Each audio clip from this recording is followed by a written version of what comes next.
mag-jumping jack sa naglakad lang hulog. Naglakad lang. Exercise, sir. Exercise, sir. Can you tell everyone na magalit na natin? Kalukuhanan. Ayan o, this is, hindi it's the tape. It is I am carrying my statement for this afternoon, which is what I'm going to make. It is April 14. We're going to talk about the excise tax. So this has been done today.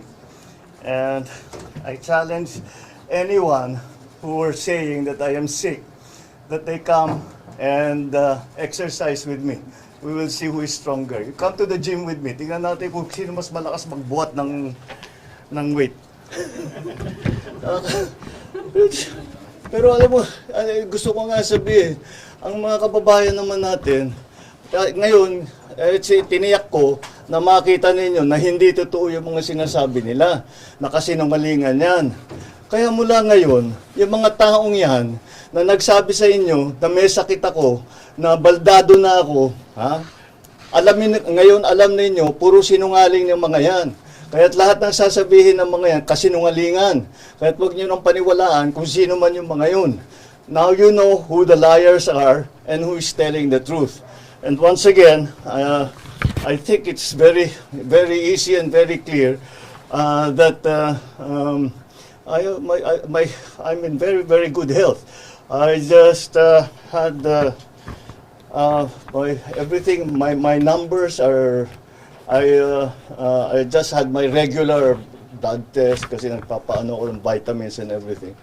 And I'm fine. I'm really quite fine. The last time that I went to the hospital was to have my CAT scan to show na yung diverticulitis ko gumaling na.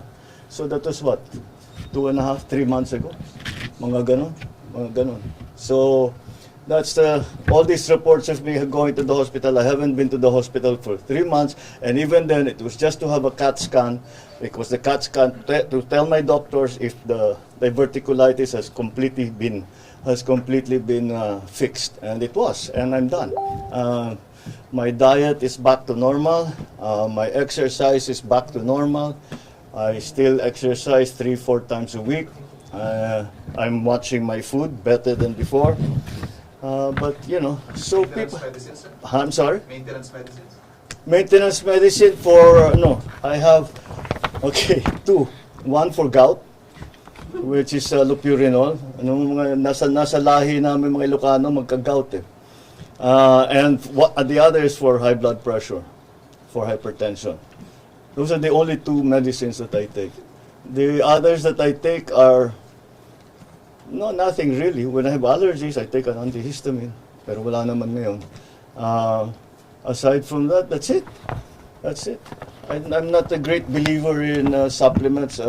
If you eat well and you exercise regularly and you get regular sleep, yun lang medyo kulang ako yung tulog. But otherwise, everything is normal. And I'm happy to say that I'm healthy. You want me to do more jumping jack? Army dozen. I can do the army dozen. Nag-army dozen ako kumisan. All right.